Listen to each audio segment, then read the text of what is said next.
thank you. You know, a couple weeks ago, of course the audience wouldn't know this, but I had the opportunity of previewing Darryl Anka / Bashar, and I think very briefly, before we actually get into what Bashar is all about, I was wondering if you might tell us just a little bit about your background, because what people are about to see, this trans-channeling, for some I think will probably be a very shocking sort of thing, but I want people to know that you are an average, normal type of... I walk the streets just like everyone. Right. Well, basically, most of my life I've been a designer, an illustrator. I've been drawing since I was 2 and got into the business relatively early. I've become involved in also the miniature end of special effects for motion pictures within the last several years as well. That's basically what I have done for a living. So, I mean, you have cranked out graphic arts and Yes. these miniatures, and that's how you earn your keep. And then how did you shift into getting involved with all this extraterrestrial, other dimensional activity? Well, like a lot of people, I had been somewhat interested because that subject matter does run through our society. You hear about it. Some people, you know, may choose to just discount it, and some people are attracted to it. I've just figured that I was hearing so much about it, there must be something to it, even though I knew there might be a lot of peripheral information that wasn't necessarily accurate. So I just decided to begin researching, reading books on it, just seeing if there were kernels of information that would piece together. And that's basically what started me off in that direction. And then at some point, how many years ago was it, you actually had a sighting where you physically saw a spacecraft over Los Angeles? Yes, it was 13 years ago, 2 times in the same week. 4 friends with me the first time, 2 friends with me the second time, so I had witnesses, thank goodness. This was not a figment of your imagination? They all saw it, so if it was a figment, it was a mass figment, and it was very close, broad daylight, physical sightings. The first time not more than about 150 feet away, second time not more than about 60 feet away. And good, long, solid sightings. And what I didn't understand then and what I understand now is that sighting was Bashar's way of sort of tapping my subconscious memory to get me to start accelerating the things I was learning to fulfill an agreement that I had made to do the channeling, as I have now discovered. So really, if you will, it was triggering a soul memory. Yes. So that image inside you would latch and say, okay, this is something I want to pursue, yeah. Even though you didn't necessarily know about Bashar consciously. No, most of my understanding of most mediumships is that they are usually the product of an arrangement or an agreement that is made prior to the physical life. So you come into this life doing whatever you're doing, and that memory of the agreement is buried in there somewhere. So some event in the life will usually trigger that, and that was the one that triggered it for me.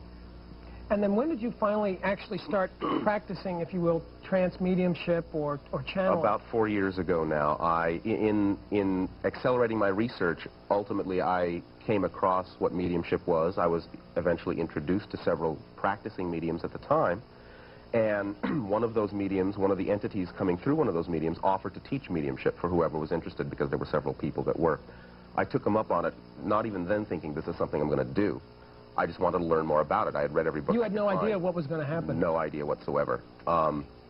And in the process of being tutored by that entity, when I was in a receptive state, is when Anima and Bashar, their people, made the mental connection with me. As soon as they did, the memory came back, who they were, who I was to them, what the ship sighting had been for, dream conversations I had had up to that point that I totally blocked, all came back in that one memory, and along with it came the message, okay, now's the time for you to start doing this if you still want to. So obviously I said yes, and that was about 4 years ago. You had the chance, and at what point, I mean, did it start out in a little way, and then all of a sudden there's been more channelings going on? Or? You know, it took a while to get used to. I mean, it's not something that I automatically acclimated to. It was difficult at first. The energy was very different. There were physical changes, emotional changes. I went through a lot of the same skepticism that a lot of people go through, like, is this really happening to me? Am I making this all up? Am I going nuts? But I had a lot of validation from a lot of unsought sources that kept pointing in directions, and it just got to a point where if I was going to do it, I had to start going with it, because if I was going to continue to fight the idea, then it would really start driving me crazy. So I figured if I'm going to do it, I might as well trust it. As soon as I began to really trust it, it became clearer what was happening. Pieces began to fall into a pattern, and it became obvious that there was a particular direction to it. Now, these spacecraft are still circling our Earth? I mean, as far as and there's several different types. Some are... Several different civilizations, as far as I know. The one that appeared to us, as far as I understand now, was Bashar's scout craft, which was triangular in shape, an equilateral triangle about 40 feet on a side, and was dark gray in color. And were there any lights flashing on it? There was one light on each point, so a total of 3 lights, no flashing, just solidly on. And they have many different styles of craft, but that is the one that I've seen, and several people have seen it since and reported it separately. So this craft leaves the mothership, if you will, and can get closer to Earth and doesn't have as many gravitational problems to deal with. I understand that sort of stay a distance and then let the small crafts come and go, much, like a scout. Okay, and then in the course of your working with Bashar, and I understand what his, is it his lady friend or his consort is Anima? He calls her his counterpart. I assume they're just basically associates. Who knows, right? What goes on at that point? Maybe you can ask him. But they are representatives from their civilization. They have chosen to do this kind of work, as many members in their civilization have, and they do function through many individuals on this planet and other planets, helping them elevate themselves through whatever transformational processes they happen to be going through. And we know what they look like. I think you brought a sketch. Yes, they have described themselves. I've seen them in the trance state and in dream communications, and they are roughly 5 feet tall on the average. They have a very whitish-gray skin coloration. Their eyes are very large and upturned. They have said that if we're going to make any kind of a comparison to something we're familiar with at all, it would be maybe Mongolian, Eurasian. Not quite. They're much more slender. The females seem to have hair, the males don't. And the hair usually tends to white even when it exists. So they're pretty monotone in that sense. But their eyes stand out as the largest feature. And then what about the actual process of the channeling? Very briefly, what is the telepathic communication mode that takes place between you and Bashar? What I've learned from Bashar and what I've learned now to do is to relax what typically passes for my focused consciousness and let it become more diffused or plastic, if you will, so that his consciousness can sort of impress itself upon mine, so that mine can start picking up the pattern of his vibration. That interlinking allows my consciousness, my energy, to become a model of his thought patterns, so you get a translation through my body, and he's not actually speaking English. It just pops out of my subconscious whatever words in our language need to... The concepts that are coming. Right. So it's almost like tuning forks getting in resonance with each other. Very much so. He says everything is the product of different frequencies of vibrations in the universe, so it's a matter of matching vibrational patterns to allow an identification to take place so that I can function like a translation device, for lack of a better term. Well, is there anything we should know about what you're about to do just before you go in? Just that when he makes the link, it'll be relatively conversational. It's a very ordinary thing in that sense. It's very easy to communicate with him. He's very out front. He's not shy at all. So just an open, friendly discussion, anything anyone wants to really ask or say, doesn't have to be a question, is really the mode of operation for it. Well, let's meet Bashar. All right. Thank you, Darryl. It'll just take me a second. Sure. I think we have an extra cushion there for you. Okay. Thank you. So, this is just more the help me put my body in the position that I'm used to for the channeling.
I'll say, how are you this day of your time as you create time to exist?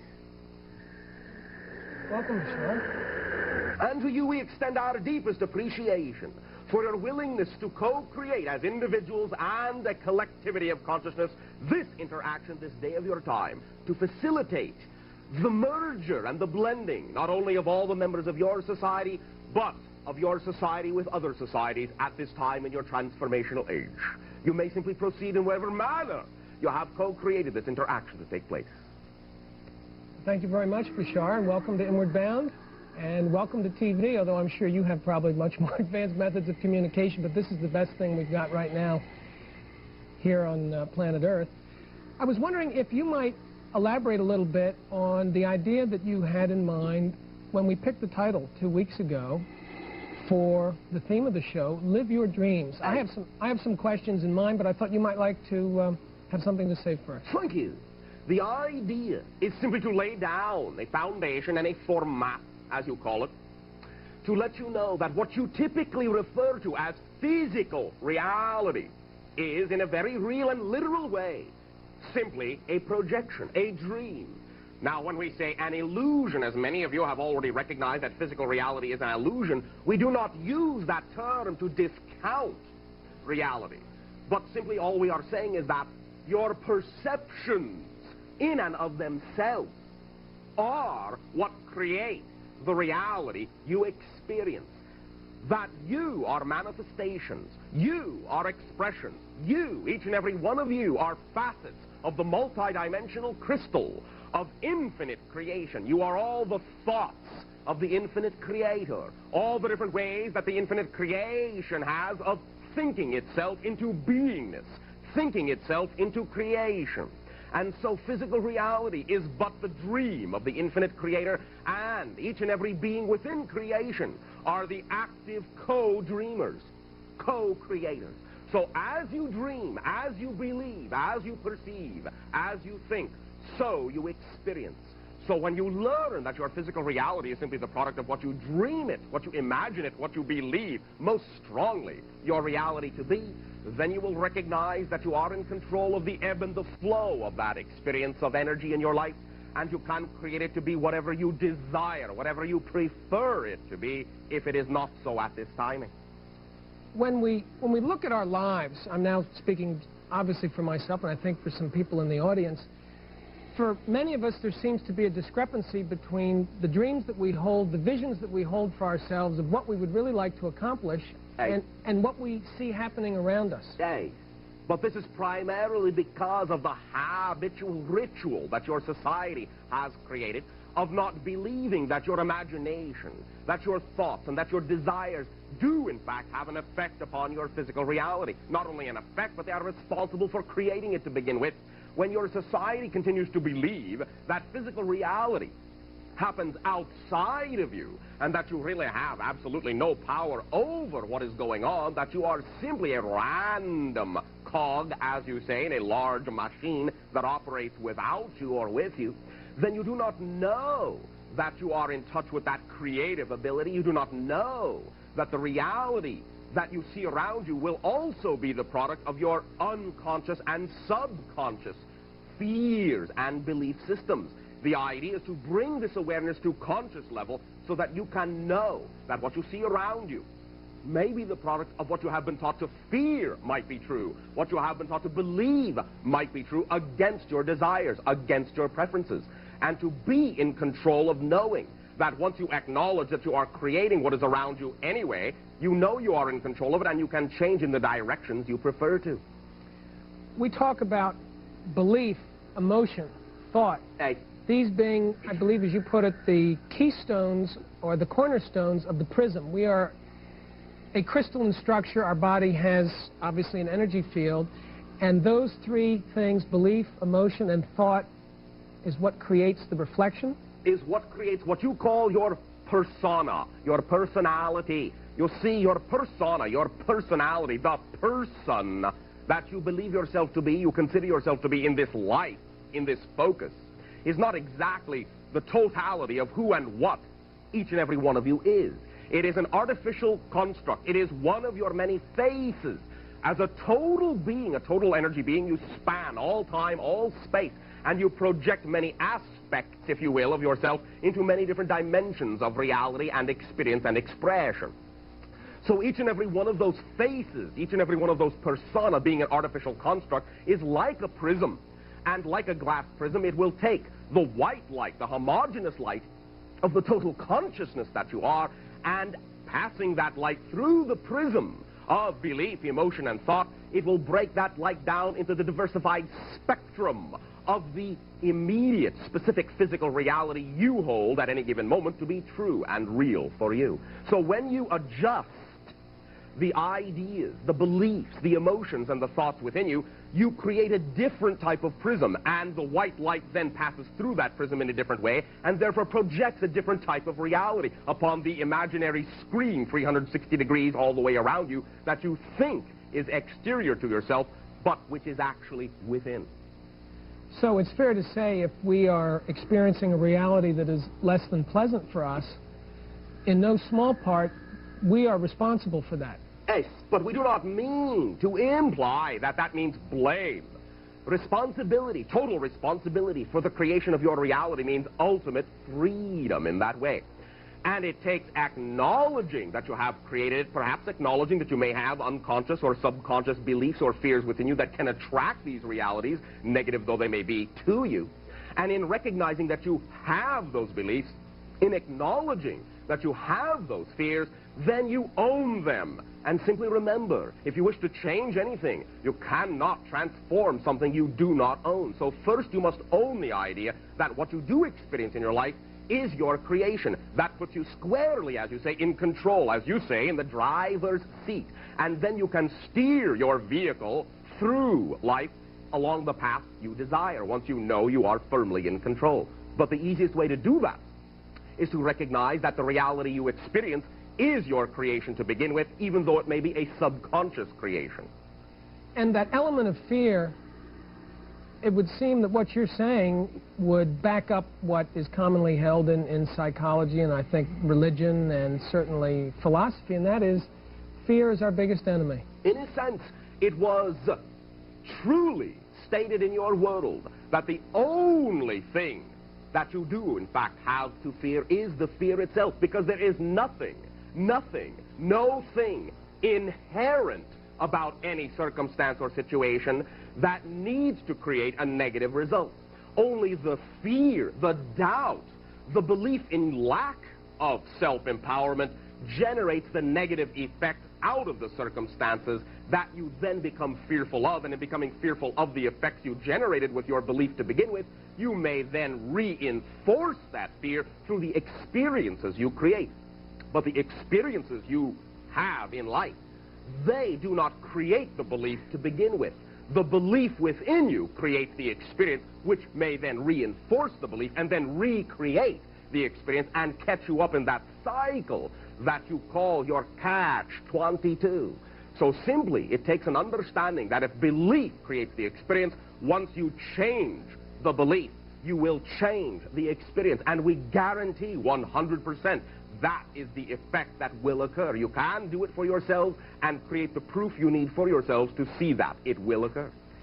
What would be something any one of the viewers could do at home right now watching the show to really get in touch with perhaps what their highest mission is, their purpose, their destiny? What will make them happy? I am convinced that everyone has an optimal, even though we may not experience it, we have an optimal path. In a sense, yes. Now, this is a very simple idea and a very simple answer.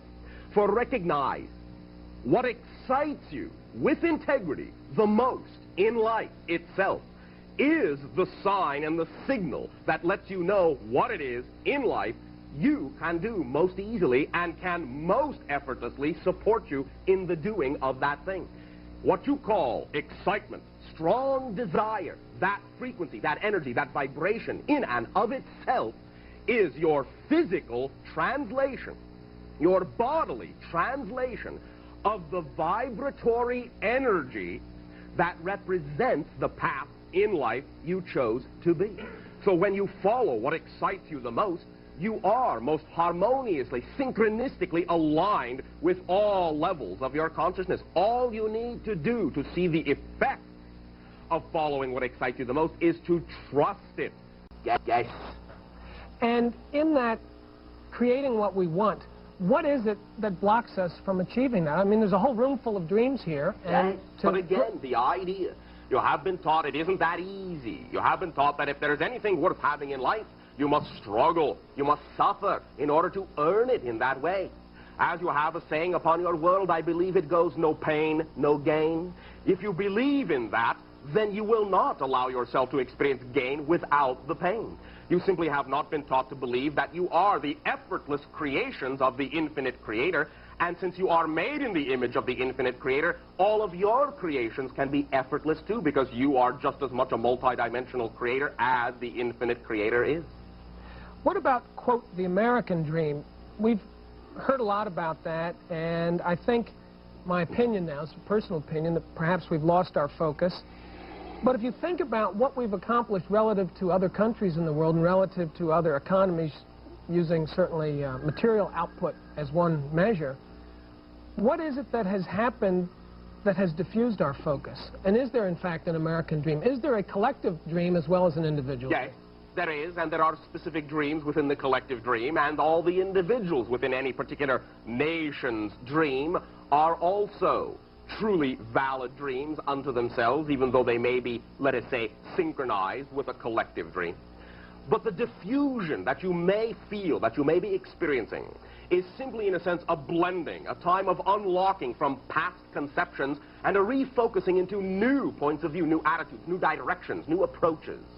In this way, this diffusing broadens your scope, broadens your horizon, broadens your perspectives, and gives you more opportunities to determine for yourselves that there may be more ways to get somewhere than you previously thought. You see, there is no one way to do anything. If there was only one way, there would only be one person. Look around. Your world is populated by billions of individuals, and each individual is a different way, a different idea, a different expression, a different path of the infinite creation and the overall collective dream, if you will. Now, each and every nation upon your world shares and holds an aspect of the collective dream, and different nations will represent certain ideas that other nations are not willing to play out or simply have not chosen to play out. That is why you now find your world growing and blending together, becoming, as you say, smaller and smaller every day, because now you are becoming one dream. Each and every individual in every nation, and each and every nation are gathering together and bringing with them the pieces of the collective total dream, so that you can all live the one dream of the total collective consciousness that all of you together on your world are. That is what will now begin to allow you to function as one world, and that functioning will allow you to function with other whole worlds and allow you to join what you may loosely term our association of worlds. It would almost seem that this particular technology that we're using right now, television, is a very good way to achieve that. There are many valuable tools of communication. Whatever works best for each and every one of you will be the tool you'll be attracted to and can be of best service in utilizing upon your planet. But there are many forms. They will become much more rapid, and you will begin to understand that you are linked mentally, emotionally, and that you can begin to exercise that level of communication as well as what you might typify to be your electronic media. How dependent is living one's dreams on, if you will, being in the moment? We always hear, be in the now, be here, be now, don't be yesterday, don't be tomorrow. How important is it to be here right now? In a sense, it is critical to the operation of the mechanism, for if you are, let us say, living in the past, if you will, living in the future, if you will, not living in the present, then all the things you could be attracting to you will not be able to find you, because the present is the only experiential time in which you actually exist. So if you are not focused in the present, then you will not be aware of all the opportunities that are in the present for you to act upon. You'll be looking elsewhere for everything else outside yourself, in the past, in the future. And all the time, right, as you say, under your nose are all the things you need, right within you, right here, right now. When we look at the concept of time, some people say time is sequential and linear, and then, of course, there's the argument, which I think is now becoming very popular, is that actually all time already exists. All events have already taken place. So rather than being in linear sequence, they've already all happened. It's just our perceptive understanding of them. Well, yes, in a sense, although your nomenclature that they have already happened is also a linear frame of reference, because they are all happening all the time, right now, simultaneously, forever. But the idea is that both are true. Linear time is from within the perspective of the physicalized universe as you understand it to be, and that is the way you see it. It helps you focus upon the particular aspect of yourself that you are dealing with at any given moment, shall we say. Whereas on different levels where that time constraint is not so critical, then you have a broad overview that allows you to know that much of what you may have thought in physical reality took place one after the other in terms of events, are actually not sequential, but actually are all simultaneously existent. Let us use the analogy, if you will, of the communication form that you are dealing with today, perhaps what you might call your video or your film analogy. You know that each and every idea of the frame by frame by frame upon the film are all separate moments, separate instants, and you perceive them sequentially, one after another, right, in order to make sense or continuity out of the flow of motion. But you, in living in the frame, perhaps, are not aware of the frame about to come up, do not have a real strong perception of the frame that has already passed by. You're only immediately aware of the frame you are in. However, when you, as the, let us say, filmmaker, which is what you are, the creator of your reality, step back and look at all the frames laid out below you, well, you know that even though each and every experience in every frame is a discrete experience in sequential order, as a filmmaker, you know that the whole film exists all at once. All the frames are there right now. Another analogy is what you call your radio. You know all the programs are there all at once, all the frequencies are there all at once, but you only hear the one you are tuned to at any given moment. Bashar, we're going to have to pause for just a moment, but I want to thank you, and we're going to be right back here. As you can see, living your dreams, we've really had quite an information expressed by Bashar, and I think it's going to take some analysis. But the most important thing, as I see it, is being here right now and following that excitement with integrity. So stay with us. We're going to be right back here at Inward Bound with Bashar and some audience participation.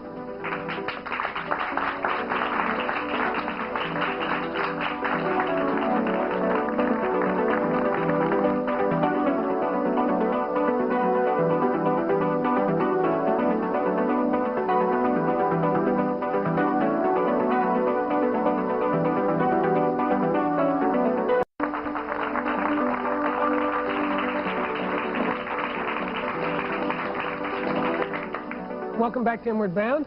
I'm Sam Kephart, and if you're just tuning in, we're in mid-channeling, if you will, with Darryl Anka, who is channeling Bashar, who is an entity from the planet Esasani, and we're talking about Live Your Dreams. And I think, Bashar, now, with your permission, we'd like to have some audience participation. So if I could have hands right here. Okay. Yes, Bashar, you talk a lot about dreams and the subconscious. Could you give us a better explanation of what the subconscious really is in human terms, or how we can understand it better? Is it like a tape recorder where we're born with a blank recording, or is it something that's been programmed before we've been sent here on the planet? To some degree, it is a product of the combined mentality you have created your civilization to be. It is, in a sense, a filter, if you will, because you come into this society not believing that you can be completely conscious about all that you need to be conscious about. So you create levels, compartments, if you will, into which you can place the things you are not yet, in your terms, ready to deal with at any particular moment, one thing at a time, as you say. It is the product of living in linear time. It is the compartmentalization of the consciousness that you are, so that you can, in your terms, sort things out in a more highly focused methodology.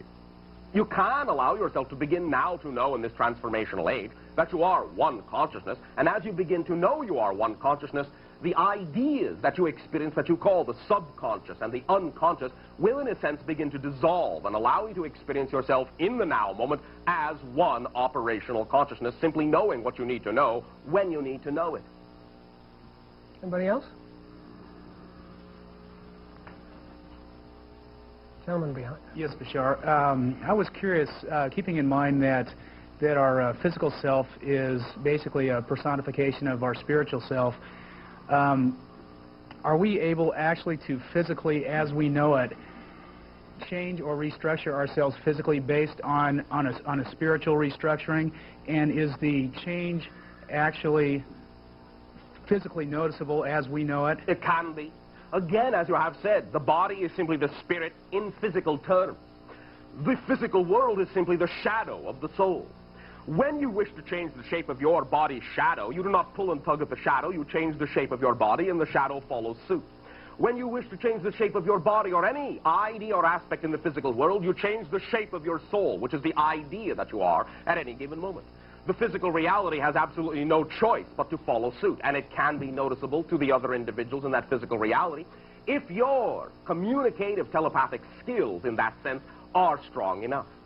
Is there any way that we can develop that type of concentration, and if we are able to develop that type of concentration, is it possible that for example, people who would have, for example, a disorder such as diabetes or Down syndrome would actually be able to restructure themselves to live what we would consider to be a You are now beginning to explore in your civilization many of the understandings that you are made of energy. You are a ferro, an electromagnetic energy in a particular crystalline pattern.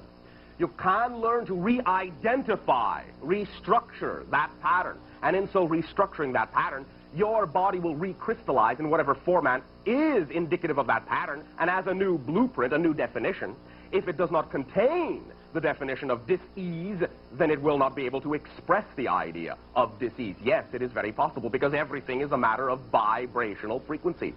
As you believe, so you shall experience. Now, there may be individuals who cannot bring themselves to believe that that is possible, and so they may wish to work through some of the belief systems within your society that your society already considers valid.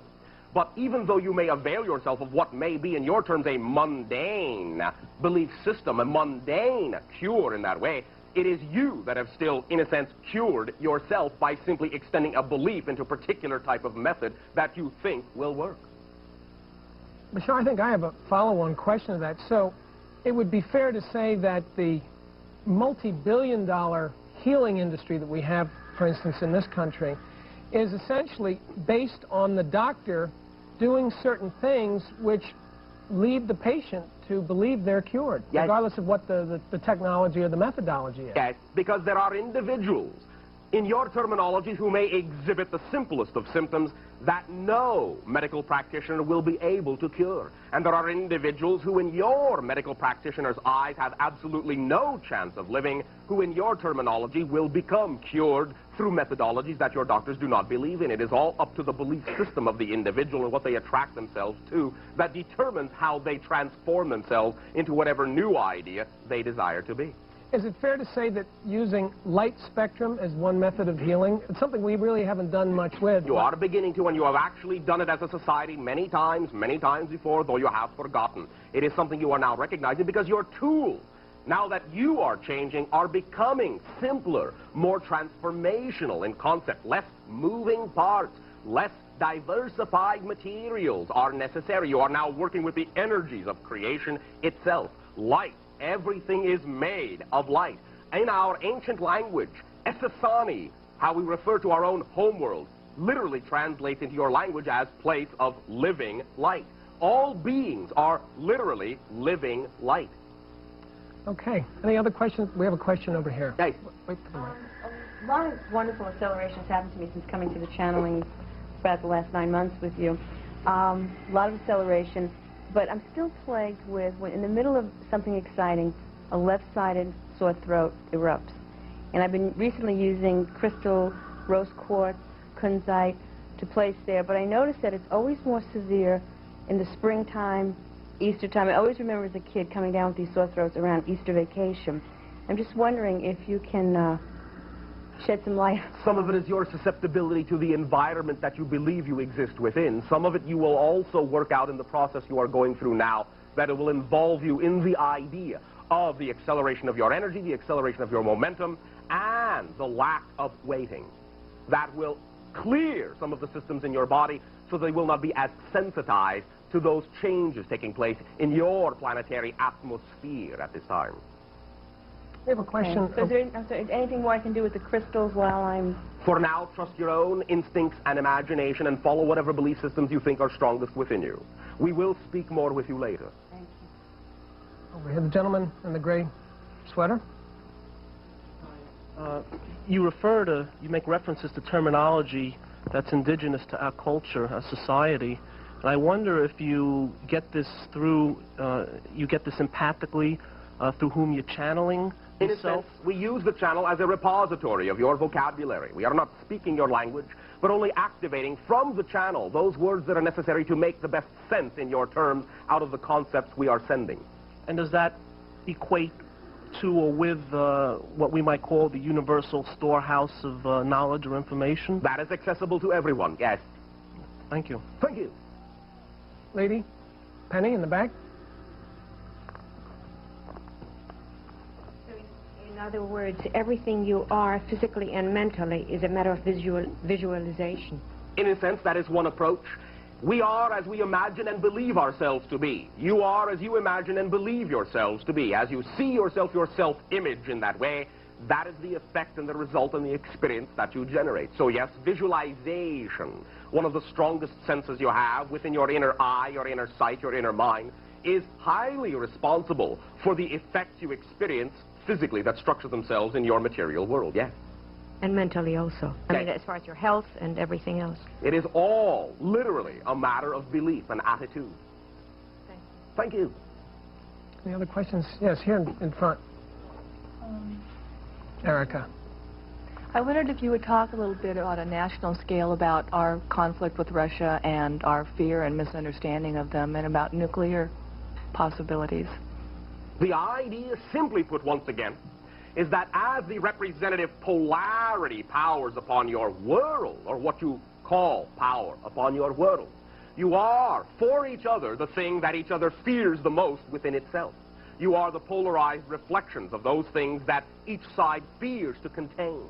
This is why the blending together from your hearts, from your desires, from your mind, will allow you to become the one society that will contain all of what you might call the best aspects of all the nations, all the cultures within your world. Recognize that it is only the fear about facing the things within yourself that allows you to project that fear upon each other and then generate circumstances and scenarios that lead you to think you are going to wipe each other out. Now, this may be true on certain levels, but the idea now that we can and are allowed to share with your world is that your world will not destroy itself by nuclear annihilation. You, as a society, even if it is a collective unconscious recognition, have already decided that you are not going to destroy yourselves by nuclear annihilation. You may still be posturing. You may still meet many accelerations of violence upon the surface of your world, but in a sense you are now bringing all these things and getting them out of your system up to the surface, letting them be open, so that each and every one of you at this time can decide, is this how we want our world to be? Or do we prefer it to be another way? Recognize also at this time, and we can tell you this now only because you have already as a society decided that you will not destroy yourselves through nuclear means. It is your world. You may do with it as you wish. We cannot interfere. That would be contrary to our belief systems. However, you are therefore allowed to do what you will with your world. You may even utterly destroy it if you wish, but not through a methodology that will affect more than your own world. Nuclear annihilation would tear through the dimensional fabrics of space and time and affect many of the alternate parallel universes to which you are attached.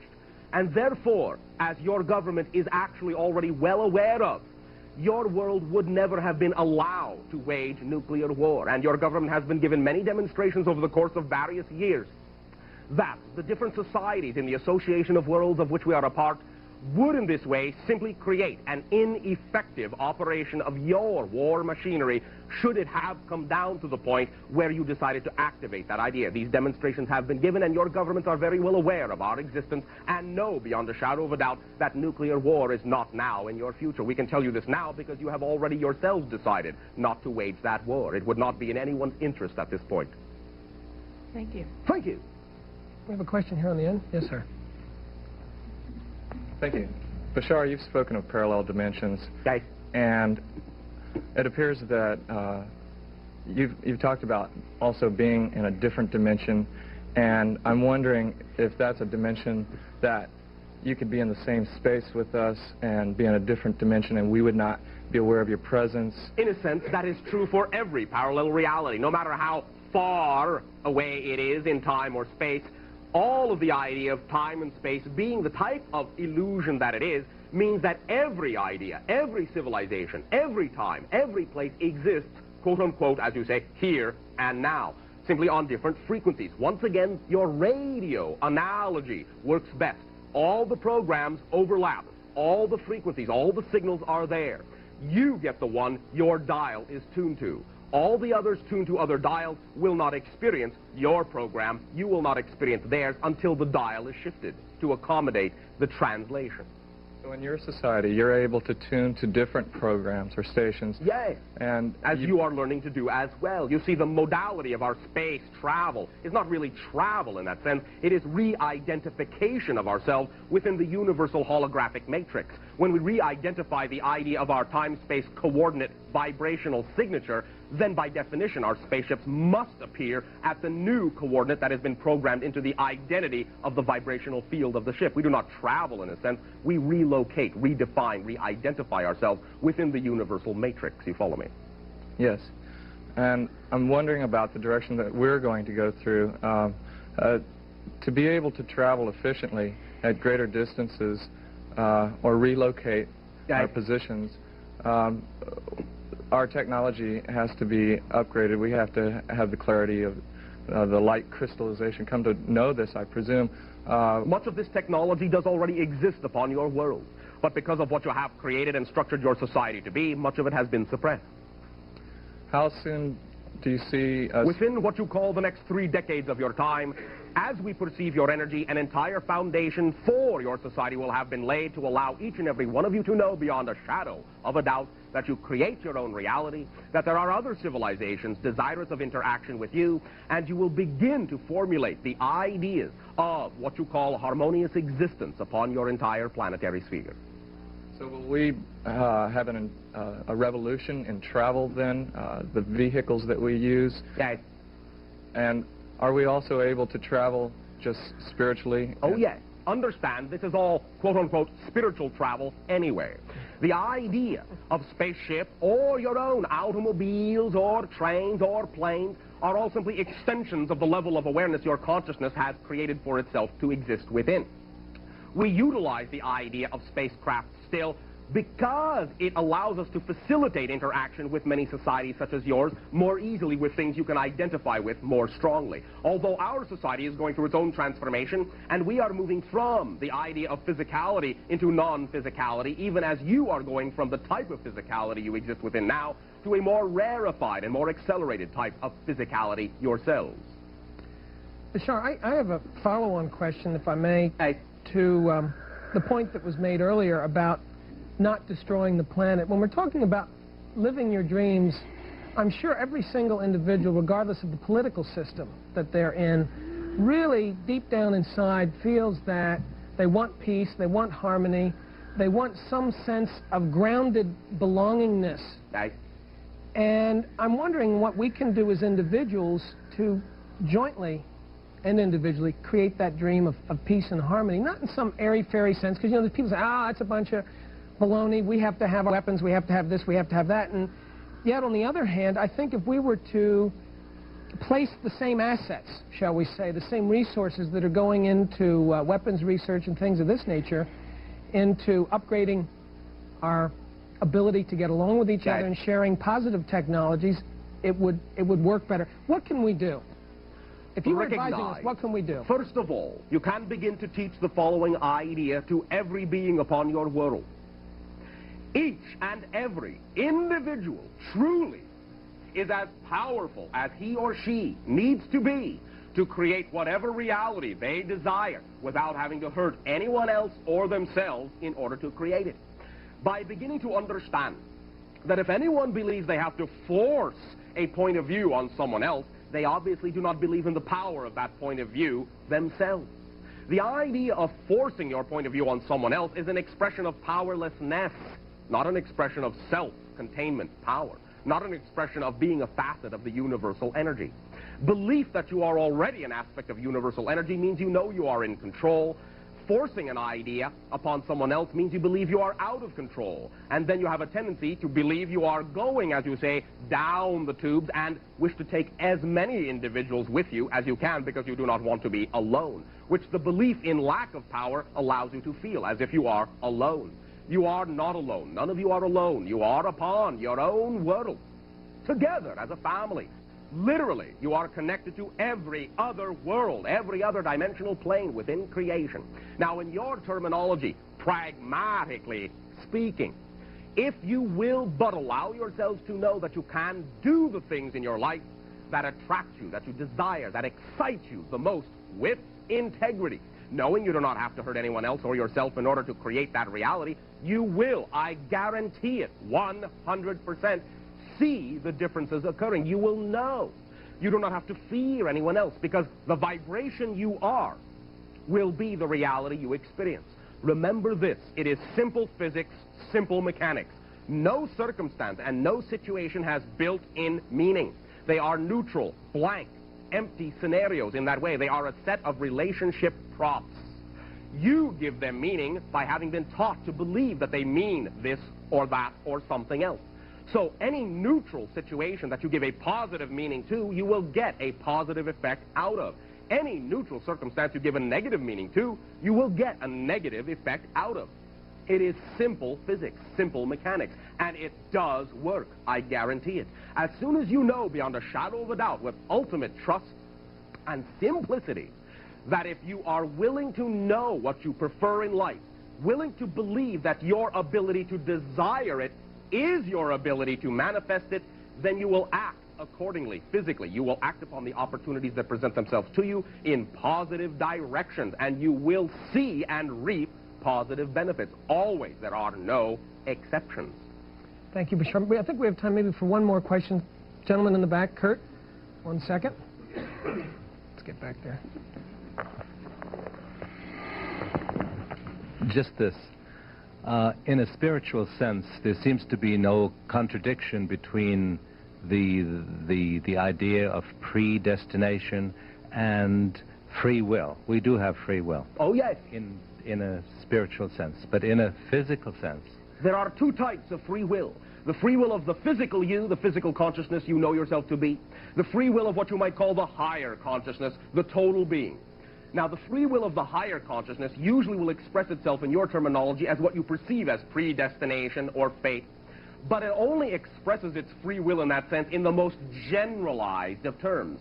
All of the specifics of how you experience the free will of the higher consciousness is up to the free will of the physical being you are in this world at this time. Another analogy. In other words, let us say before you chose this physical life, as you were more blended with your higher self, you determined that through and down a specific hallway in this life you would walk. That is your general theme, your general destiny. How you walk down that hallway is up to the free will of your physical being. You can walk, you can run, you can go in the light, you can go in the dark, you can go alone, you can go with friends, you can swim. General theme, your general destiny. How you walk down that hallway is up to the free will of your physical being. You can walk, you can run, you can go in the light, you can go in the dark, you can go alone, you can go with friends, you can swim, you can fly, you can go backwards, you can go upside down, you can look in all the doorways down the way, you can go right to the end. It is up to you how you walk down that hallway, but walk down that hallway you will, because that is the basic experience that the total soul, the free will of the total being you are, desires to have. You follow me? Yes, but we'll still be subject to certain physical laws. If, for example, it is predestined that California, where we are now, will someday experience a disastrous earthquake. It is not predestined. There may be gradual change, but recognize this about what you call prediction. The idea is that there is no such thing as a prediction of the future. For all probable futures are just as real. When you hear a prediction, as you call it, recognize that it is simply this. It is a sensing made at the time the sensing is made of the energy that exists at the time the sensing is made. That is the most likely energy to manifest if it doesn't change. Therefore, you are being told by the sensitive individual, this is the blueprint, this is where the energy is, this is where the momentum is. If you don't like it, change it. When you are made aware of the prediction, if you realize that you're simply being told, look, this is the direction you're moving in, if you don't like it, now that you are aware of it, render the prediction obsolete. You are always in control. You can function as a safety valve, if you wish, and you can channel that energy through you so that it does not have to build up to the point where you have to shake yourselves awake. If you are willing to wake up now, you can aid and assist in the transformation and allow it to change your world in beneficial rather than disastrous ways. You can destructurize your society to reform a new society without having to cause destruction in the negative sense. So that is not predestined. There may be a great deal of momentum behind it, but much of that momentum since the first time it was predicted has changed. And you will find that many of the catastrophes that have been predicted for your entire world are now far more remote, far more isolated, not as generally widespread. You have already woken up to a great degree and done much to transform this energy in positive ways. You are always in control. What you may recognize as the basic laws of the universe, you may agree to believe in en masse to a certain extent. None of those laws in any way, shape, or form means that you must suffer. If a certain area is going to experience the idea of a catastrophe in that way, if you are simply not of the vibration of that idea, if you do not need that idea, whether you plan to consciously or not, you will simply not be in that area when it occurs. Bashar, I want to thank you for just a moment here. We're going to have to pause. A little bit speechless, as I'm sure many of you are, but the important thing to remember here is that we are having access right now to a reflection of someone who, right, from an outside environment that's simply reflecting back to us what we already know. And I think deep inside, we know that this is what it's all about, and we'll be responsible for the reality to create. So stay with us. We're going to be right back here at Inward Bound with Live Your Dreams.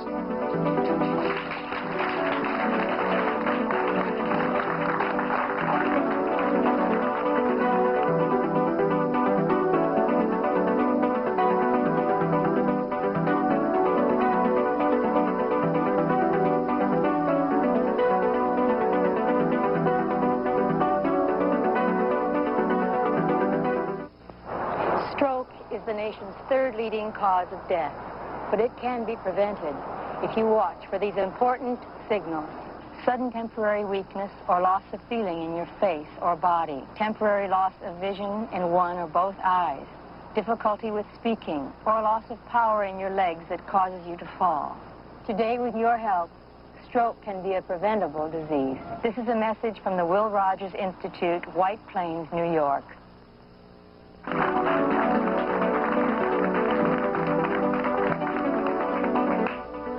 Welcome back to Inward Bound. I'm Sam Kephart, and we've been visiting with Bashar, channeling through Darryl Anka. And Bashar, just very briefly, I would like to thank you very much for sharing your ideas, your philosophies, and giving us a good mirror upon ourselves. We thank you for functioning as ambassadors of your world and allowing us to function as ambassadors of our respective worlds. We extend our unconditional love to you all. When we talk about Inward Bound, the whole theme of the show is about going within, and I think when we listen and absorb what Bashar has said, that whole key thing that we are prisms of light, all is vibration, and belief, emotion, and thought, those are the cornerstones of the prism, this physical reality that we create, our persona, and if we want to really change what our outer expression is, what we're feeling and experiencing and seeing reflected back to us in our creation, then we have to be willing to change and hold a different belief of how we conceive of ourselves and our relationships to others. And in doing that, and in getting that harmony for ourselves, we'll bring harmony and peace to the planet, and we'll all have an awful lot more fun. Thank you, and please be with us again. Thank you, Bashar. It was great. Enjoyed it.